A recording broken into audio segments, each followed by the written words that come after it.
Eid. Headlines आपने जानी। Bulletin में आपको बताएं कि बिलावल भुट्टो जरदारी कराची में मकतूल अली रजा आब्दी के घर पहुंचे और बिलावल भुट्टो जरदारी ने अली रजा आब्दी के अहले खाना से ताज़ियत की।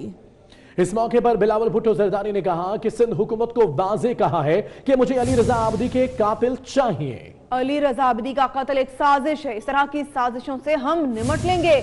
मीडिया से गुफ्तगू में उन्होंने कहा कि कराची को मुस्बत सियासतदानों की बहुत जरूरत है। सियासतदान अवाम के नुमाइंदे होते हैं। आसिफ अली जरदारी इजाजत दें तो एक हफ्ते में हुकूमत गिरा देंगे।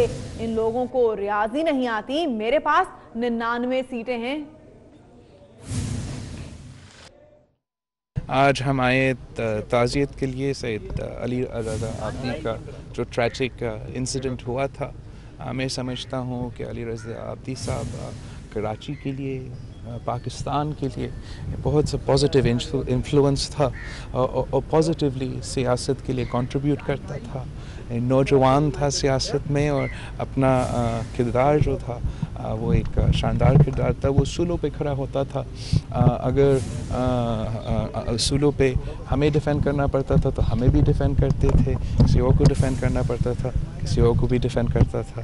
तो मैं समझता हूँ कि एक बहुत बहुत बड़ा नुकसान हुआ है कराची की सियासत के लिए, ख़ास तौर पे इसलिए कराची को इस किस्म के पॉजिटिव सियासतदानों को ख़ास तौर इस वक्त पे बहुत ज़रूरी है। जो असल सियासतदान होते हैं, जो ऑर्गेनिक सियासतदान होते हैं, जो अपने अवाम को रिप्रेजेंट करते हैं, अपने अवाम के मसाइल हल करना चाहते हैं। और एक बहुत अफसोसनाक वाक़या है। और अभी ख़ानदान से भी बात कर रहा था और उन्होंने रिक्वेस्ट भी किया कि हमारा जो इन्वेस्टिगेशन है वो उस पर भी फोकस हो और एक जुडिशल कमीशन के लिए भी रिक्वेस्ट किया है, किसी किस्म का कमीशन का रिक्वेस्ट किया है। तो इन दोनों बातों का मैं सीएम साहब से, आप सबसे बात करने के बाद उससे बात करूंगा और इंशाल्लाह उस पर भी काम होगा। लेकिन आई वांट टू रिएटरेट कि बहुत अफसोसनाक वाक़या है, नहीं होना चाहिए था। और जो पूरा लॉ एंड ऑर्डर सिचुएशन है कराची में, मैं समझता हूँ सीएम साहब को सख्ती पे इस पर देखना पड़ेगा। बलूचिस्तान के 3 साबिक वज़रा आला, 2 साबिक स्पीकर्स के खिलाफ भी करप्शन केसेस खुल गए हैं। 20 से ज्यादा अरकान असेंबली और ब्यूरोक्रेट्स के खिलाफ भी तहकीकात शुरू कर दी गई हैं। नैब का कहना है कि सूबे में अरबों रुपए की अराजी की गैर कानूनी अलॉटमेंट भी सामने आ गई है। आपको अहम खबर से आगाह कर रहे हैं। बलूचिस्तान के 3 साबिक वज़रा आला, 2 साबिक स्पीकर्स के खिलाफ भी करप्शन केसेस खुल गए हैं। 20 से ज्यादा अरकान असेंबली और ब्यूरोक्रेट्स के खिलाफ भी तहकीकात शुरू कर दी गई हैं। नैब का कहना है कि सूबे में अरबों रुपए की अराजी की गैर कानूनी अलॉटमेंट भी सामने आ गई है।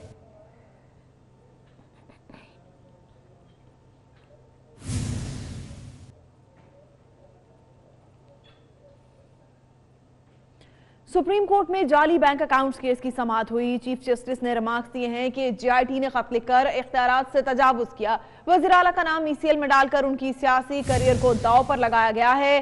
चीफ जस्टिस पाकिस्तान ने एहसान सादिक को कहा कि क्यों ना मैं आपका नाम भी ECL में डलवा दूं। JIT ने खत लिखकर इख्तियारात से तजावुज किया। चीफ जस्टिस पाकिस्तान का कहना है कि सिंध में गवर्नर राज नहीं लगने देंगे। अदालत ने ECL में नाम डालने पर नजर सानी का हुक्म दे दिया। चीफ जस्टिस ने रिमार्क्स दिए कि सिंध में गवर्नर राज लगा तो उसे उड़ाने में 1 मिनट लगेगा। रिपोर्ट की बुनियाद पर सूबाई हुकूमत नहीं गिराने देंगे। कहीं भी जमहूरियत को डीरेल नहीं होने देंगे। अहम खबर से आपको आगाह कर रहे हैं। सुप्रीम कोर्ट में जाली बैंक अकाउंट्स केस की समाअत हुई। चीफ जस्टिस ने रिमार्क्स दिए हैं कि JIT ने खत लिखकर इख्तियारात से तजावुज किया है। वज़ीर आला का नाम ECL में डालकर उनका सियासी करियर दांव पर लगाया गया है। चीफ जस्टिस पाकिस्तान ने एहसान सादिक से कहा कि क्यों ना मैं आपका नाम भी ECL में डलवा दूं। JIT ने खत लिखकर इख्तियारात से तजावुज किया। चीफ जस्टिस पाकिस्तान का कहना है कि सिंध में गवर्नर राज नहीं लगने देंगे। अदालत ने ECL में नाम डालने पर नजर सानी का हुक्म दे दिया। चीफ जस्टिस ने रिमार्क्स दिए कि सिंध में गवर्नर राज लगा तो इसे उड़ाने में 1 मिनट लगेगा। रिपोर्ट की बुनियाद पर सूबाई हुकूमत नहीं गिराने देंगे। कहीं भी जमहूरियत को डीरेल नहीं होने दिया जाएगा।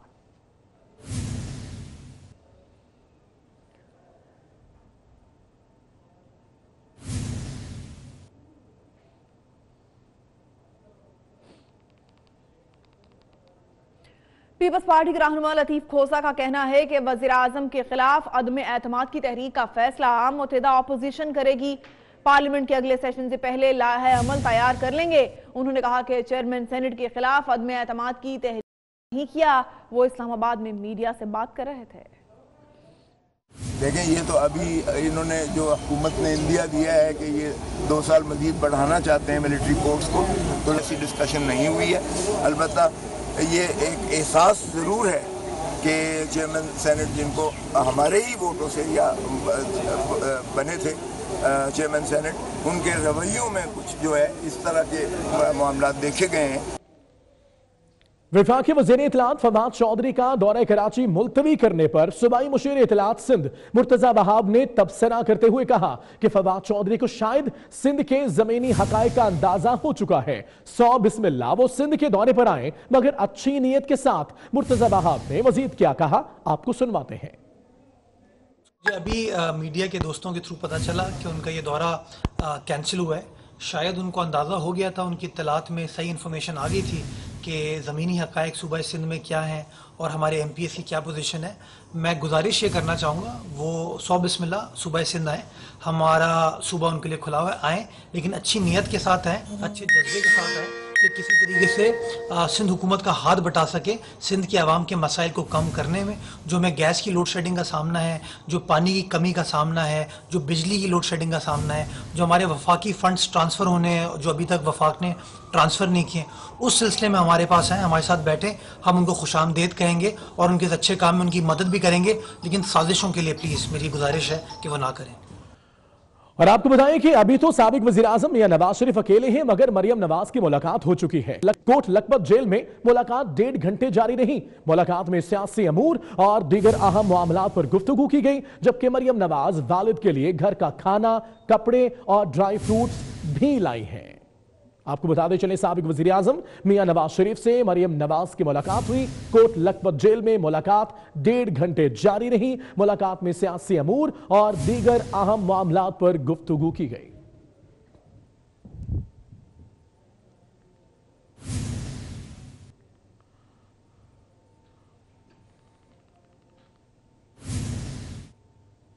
इस्लामाबाद हाई कोर्ट में शहबाज शरीफ की बतौर चेयरमैन पब्लिक अकाउंट्स कमेटी ताइनाती चैलेंज करने की दरख्वास्त पर समाअत हुई। अदालत ने दरख्वास्त काबिल समाअत होने पर फैसला महफूज कर लिया।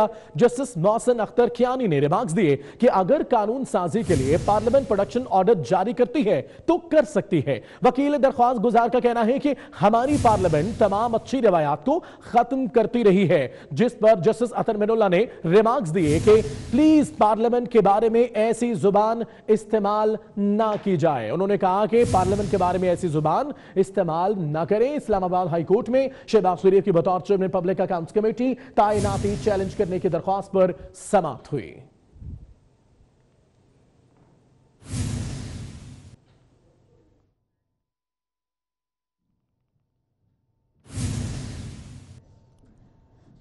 पब्लिक अकाउंट्स कमेटी का बड़ा फैसला, नैब से ब्रीफिंग लेने का फैसला मौखर कर दिया गया है।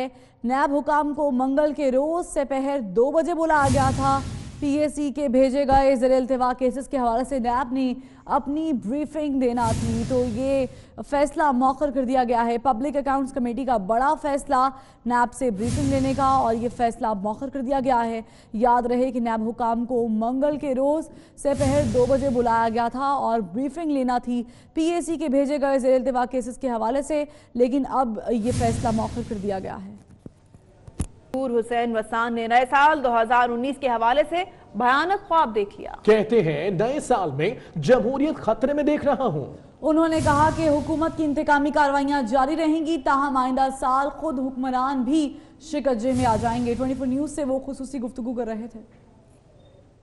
नए साल में मेरे ख्याल में शुरुआत में तो ठंड होगी, फिर बीच में गर्मी होगी, सियासत में भी उतार चढ़ाव होगा और यकीनन कुछ अपोजिशन के विक्टिमाइजेशन की कोशिश की जाएगी और खुद हुक्मरान भी आगे चल कर के विक्टिमाइजेशन में दर्द में आएंगे। अल्लाह करे अमन और शांति रहे और सही तरह से जमहूरियत चल पड़े टेन्योर पूरा होना चाहिए, लेकिन लग रहा है कि हुक्मरान तबका जो है वो नहीं चाहता है कि जमहूरियत भी चले और विक्टिमाइजेशन भी न चले। कोई फॉरवर्ड ब्लॉक नहीं, कोई ग्रुप नहीं बन रहा। सैयद नासिर हुसैन शाह ने कराची में तकरीब से खिताब करते हुए कहा कि एहतसाब सबका होना चाहिए, एहतसाब के नाम पर किसी भी की करैक्टर असैसिनेशन नहीं होनी चाहिए, इदारों को आईनी हुदूद में रहकर काम करना चाहिए। उन्होंने मजीद क्या कहा आप भी देखिए। लेकिन ये जो आपने कहा कि गवर्नमेंट का कोई या चीफ मिनिस्टर साहब की चेंजिंग की बात है, इसमें बिल्कुल सदाकत नहीं है। ये कयास आराइयाँ जो हैं और इस तरह की रूमर्स फ्लोट करके ये चाह रहे हैं कि लोगों का जो माइंड है वो उनको डिस्टर्ब करें। पीपल्स पार्टी ने 2008-2013 से भी ज़्यादा नशस्तें सिंध असम्बली में हासिल की 2018 में, तो जाहिर है ये परफॉर्मेंस थी। देखिए ये सारी अफवाहें की जा रही हैं और इसमें कोई सदाकत नहीं है। हम यही कहते हैं कि एहतसाब होना चाहिए, करप्शन का खात्मा होना चाहिए, लेकिन एहतसाब सबके लिए हो, विक्टिमाइजेशन ना हो। और असासों की तफसीलात जमा कराने में पार्लियामेंटेरियंस की अदम दिलचस्पी बरकरार रही। सालाना गोशवारों की तफसीलात जमा कराने का आज आखिरी दिन है। सिर्फ 500 के करीब अरकान पार्लियामेंट ने असासों की तफसीलात जमा करवाई। मजीद जानते हैं अपने नुमाइंदे जीशान भट्टी से। जीशान भट्टी बताएगा क्या अपडेट्स हैं? 500 अरकान ने जो है वो जमा करवाए हैं गोशवारों की तफसीलात, बाकी इतनी अदम दिलचस्पी क्यों ले रहे हैं?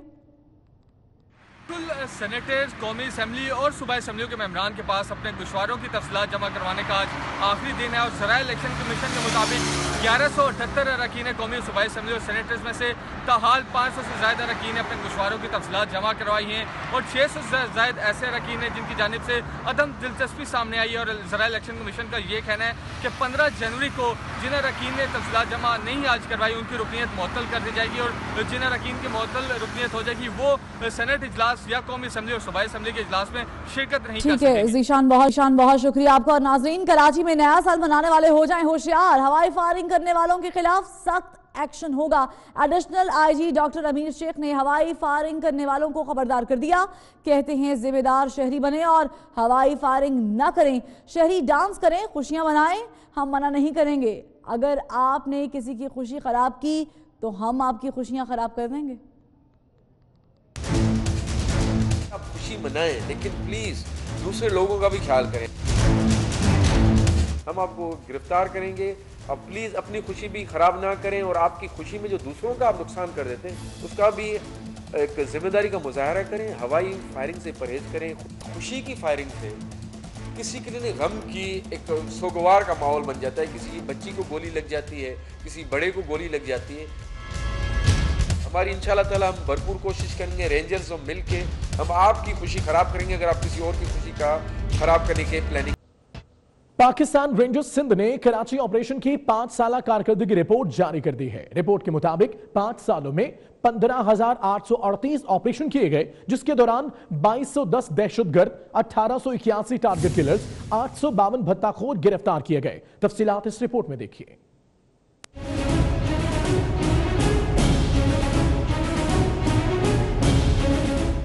पाकिस्तान रेंजर्स सिंध ने कराची में जारी टारगेटेड एक्शन की 5 साला रिपोर्ट जारी कर दी। सिंध रेंजर्स की जानिब से जारी करदा रिपोर्ट के मुताबिक 5 साल के दौरान 15,838 ऑपरेशन किए गए, जिसमें 11,619 अफराद को गिरफ्तार और 13,224 हथियार बरामद किए गए, जबकि 8,06,083 मुख्तलिफ हथियारों के कारतूस भी बरामद हुए। रिपोर्ट के मुताबिक गिरफ्तार अफराद में 2210 दहशतगर्द, 1881 टारगेट किलर्स, 852 भत्ताखोर और अगवा बराए तवान के 227 मुल्जमान शामिल हैं। रेंजर्स की जारी करदा रिपोर्ट के मुताबिक 5 साल के दौरान 2107 दस्ती बम, 28 IEDs, 918 किलो धमाका खेज मवाद, 16 खुदकश जैकेट्स, 116 अवान बम और 46 RPG रॉकेट भी बरामद किए गए। रिपोर्ट में मजीद बताया गया है कि रेंजर्स ऑपरेशन के दौरान 159 मुगवियों को बाजियाब कराया गया है। गैस बहरान की अगर बात करें तो कराची में गैस सप्लाई मुतासर होने के बाद घरेलू सारिफीन और कमर्शियल सेक्टर की तलब पूरी नहीं हो रही है। गैस के प्रेशर में कमी के बायस रोजमर्रा जिंदगी भी मफलूज हो गई है। हमारी नुमाइंदा मानिया शकील इस वक्त एक घरेलू खातून के साथ मौजूद है, उनसे बात करते हैं। जी मानिया। गैस की लोड शेडिंग से घरेलू सारिफीन भी बहुत बुरे हालात में है। हर जगह यही देखा जा रहा है कि गैस की लोड शेडिंग से जहां सीएनजी स्टेशंस बंद पड़े हैं, जहां पे लोगों की रोड पे कतारें हैं, वहां पे दूसरी तरफ घरों में खाना बनना भी मुहाल हो गया। मैं इस वक्त एक घर में मौजूद हूँ जहां आप सूरत हाल भी देख सकते हैं कि जो है चूल्हे ठंडे हो गए हैं, लोग परेशान हैं। घरेलू खातून जो हैं वो भी परेशान नजर आती हैं। उनसे बात करते हैं, जानते हैं कि किन किन मुश्किलात का सामना करना पड़ रहा है उन्हें गैस की लोड शेडिंग के हवाले से। जी बताइएगा, गैस कब से नहीं आ रही और जो कितने मुश्किलात का सामना करना पड़ रहा है आपको? गैस बहुत टाइम से नहीं आ रही है और क्या कहते हैं ना, जिसकी वजह से हमें बहुत ज़्यादा मसले होते हैं, खाना नहीं बन पाता है। और अब बच्चों के स्कूल खुल जाएंगे तो सुबह के टाइमिंग तो वैसे भी गैस नहीं आती, बहुत ज़्यादा प्रॉब्लम होती है हम लोगों को। अब इमरान खान आए, उन्होंने वो नया पाकिस्तान बनाएंगे, ये नया पाकिस्तान बनाएंगे कि जहाँ पे गैस ही नहीं है, गैस नहीं है, बिजली नहीं है, इतनी ज़्यादा परेशानी है। जी बिल्कुल, गैस नहीं है, बिजली नहीं है, हर घर की यही परेशानी है। लोगों का कहना भी यही है, कानून यही कह रही है कि बच्चों के स्कूल खुलने वाले हैं, लेकिन जो है गैस की लोड शेडिंग सुबह के औकात में कुछ ज्यादा ही होती है, जिससे खाना बनाने के लिए मुश्किलात का सामना करना पड़ता है। बहुत शुक्रिया आपका। यहाँ पर वक्त 45 को शहीद होने वाले बहादुर सिपाही मलिक अली खान के लवाहिकीन को उनकी शहादत पर आज भी फख्र है। लवाहिकीन का कहना है कि वतन की खातिर वो भी अपनी जानों का नजराना पेश करने से नहीं कतराएंगे। रिपोर्ट कर रहे हैं अख्तर मजाद। वतन अजीज की सरहदों की हिफाजत करते हुए जामे शहादत नोश करने वाले सिपाही अली खान, ये अली खान का घर है और इस वक्त अली खान के लवाहिकीन में से उसका पोता तहर महमूद जो हैं हमारे साथ मौजूद हैं और आज उनकी बरसी मनाई जा रही है। जी बताइएगा, 31 दिसंबर 1947 को आपके दादाजी शहीद हुए, आज उनकी बरसी मनाई जा रही है, क्या जज्बात हैं? हमारे जज्बात जी शहीद हुए सबके लिए बहुत अच्छे हैं। वो तो हमारे अपने दादा अबू थे, अल्लाह पाक उनकी बख्शिश फरमाए, उनके मंजिल आसान फरमाए। एक और नौजवान भी हमारे साथ मौजूद हैं, इनसे जानते हैं इस हवाले से कि आपके परदादा जो हैं अली खान वो शहीद हुए हैं, क्या महसूस करते हैं आप उनके हवाले से, क्या जज्बात हैं आपके? मैं खुद आर्मी से रिटायर्ड हूँ, IMC कोर से, तो इसी ख्वाहिश के तहत हम भी आर्मी में गए थे कि उनकी तरह हम भी शहादत का रुतबा पाएँ, लेकिन वो नसीब वालों को मिलता है, हर किसी को नहीं मिलता। इन तमाम की अपने दादा के किस्से सुनने के बाद इन तमाम लोगों की ख्वाहिश है, जैसा कि ये दो नौजवान आर्मी को छोड़ के रिटायर्ड हो चुके हैं, घर वापस आ चुके हैं, इनकी ख्वाहिश थी कि हम भी शहीद होते, लेकिन वो रुतबा इस ख़ानदान में से सिर्फ अली खान के हिस्सा में आया। जी आगे बढ़ते हैं, आपको बताएं कि जिला मानसहरा की तहसील बफा का रिहायशी सिपाही खुर्शीद खान 1971 की जंग में शहीद हो गया था। शहीद होने वाले खुर्शीद खान की आज उनके आबाई गांव में 47वीं बरसी मनाई जा रही है। इस मौके पर 19 न्यूज़ के नुमाइंदे मोहम्मद फैसल वहां पर मौजूद हैं, उनसे जानते हैं। फैसल बताइएगा, 47वीं बरसी मनाई जा रही है खुर्शीद खान की। जी बिल्कुल, मैं इस वक्त जिला मानसहरा की तहसील बफा में मौजूद हूँ। यहाँ पर 1971 में शहीद होने वाले खुर्शीद खान जिनका ताल्लुक बफा से था, आज उनके आबाई गांव बफा में उनकी 47वीं बरसी मनाई जा रही है। इस मौके पर इलाके की आवाम ने उनकी कब्र पर फातिहा ख़्वानी की और फूलों की चादर भी चढ़ाई। और इस वक्त हमारे साथ उनके भतीजा मौजूद हैं, उनसे हम जानते हैं कि शहीद होने वाले खुर्शीद खान के बारे में उनका क्या कहना है।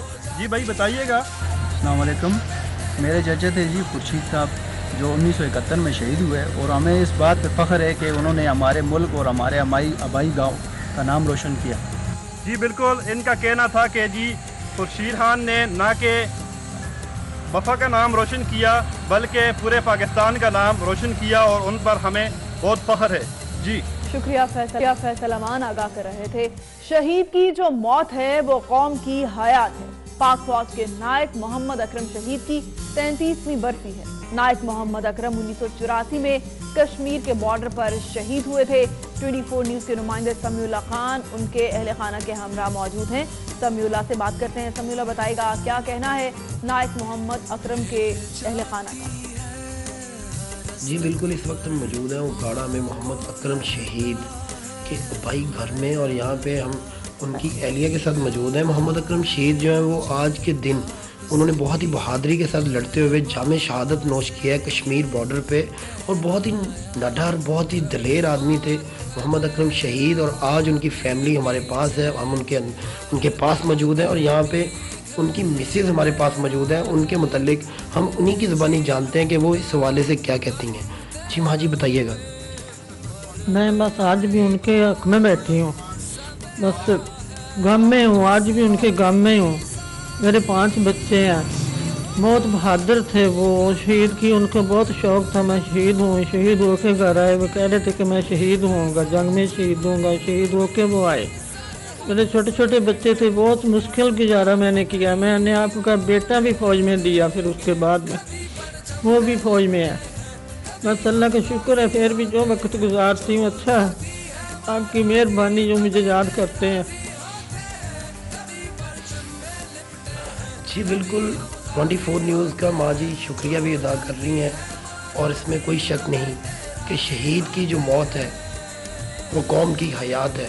और आज इन्हीं की बदौलत जो है वो हम मुसलमान और दीगर मज़ाहिब के लोग जो पाकिस्तान में बसे हुए हैं वो आज़ाद फ़ज़ा में सांस ले रहे हैं। हम एहसानमंद हैं इनके कि ये पाक वतन की खातिर जो है इन्होंने जो कुर्बानियाँ दी हैं, और ये जो पाक फ़ौज की कुर्बानियाँ हैं, शोहदा की कुर्बानियाँ, इन्हें हम कभी फरामोश नहीं कर सकते। जी शुक्रान। मलिक से इरफान बताइएगा।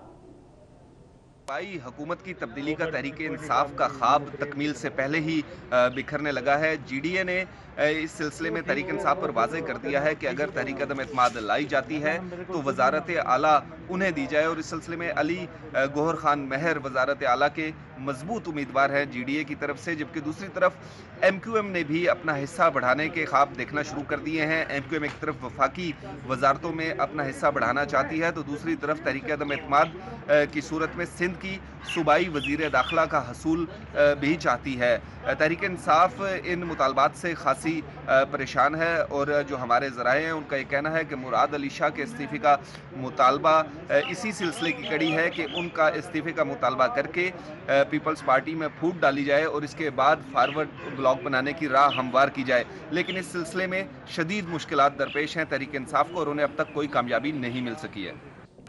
ठीक है, बहुत शुक्रिया। आगे बढ़ते हैं। पाकिस्तानी रुपए की बेकदरी महंगाई का बायस बन गई।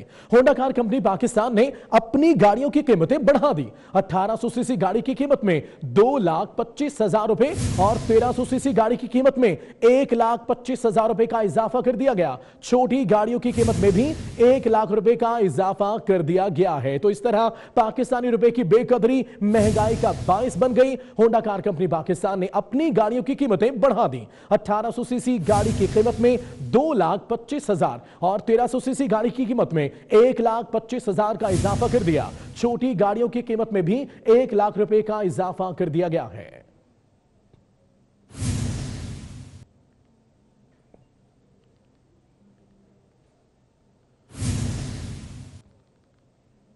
Army chief general Qamar Javed Bajwa से सऊदी नायब वजीर दिफा की मुलाकात हुई। ISPR के मुताबिक मुलाकात में बाहमी दिलचस्पी और इलाकाई अमूर पर तबादले ख्याल किया गया, जबकि दो तरफा दिफाई ताउन से मुतल्लिक अमूर पर भी गुफ्तगू की गई।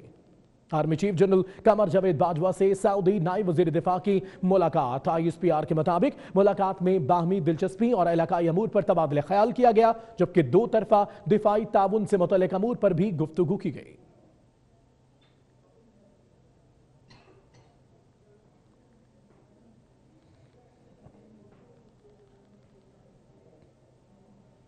अफगानिस्तान के सूबे दाई कुंडी में फौजी ऑपरेशन में तालिबान के 30 जंगजू मारे गए। अफगान हुकाम के मुताबिक अफगान फौज ने सूबे दाई कुंडी के जिला पातू में तालिबान के खिलाफ कार्रवाई की, जबकि ऑपरेशन में जंगजुओं के कब्जे से कई गैर महफूज इलाकों को भी छोड़ा लिया गया है। तालिबान की जानिब से इस कार्रवाई में अभी तक कोई रद्द अमल सामने नहीं आया है, तो कार्रवाई की गई है। अफगानिस्तान के सूबे दाई कुंडी में फौजी ऑपरेशन किया गया, तालिबान के 30 जंगजू मारे गए, जबकि अफगान हुकाम के मुताबिक अफगान फौज ने सूबे के जिला पातू में तालिबान के खिलाफ कार्रवाई की, जबकि ऑपरेशन में जंगजुओं के कब्जे से कई गैर महफूज इलाकों को भी छुड़ा लिया गया।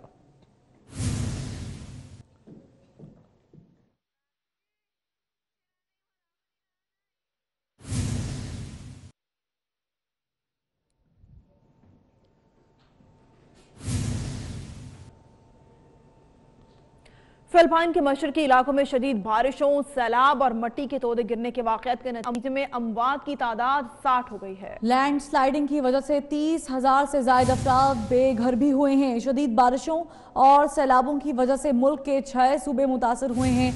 पुलिस का कहना है कि सबसे ज्यादा हलाकतें लैंड स्लाइडिंग की वजह से पेश आई हैं, जबकि सबसे ज्यादा मुतासर सूबा एलाई हुआ है। तो फिलिपाइन में सूरत हाल मजीद खराब हो चुकी है। शदीद बारिशों, सैलाब और मिट्टी के तोदे गिरने से हलाकतों की तादाद में इजाफा हो गया है।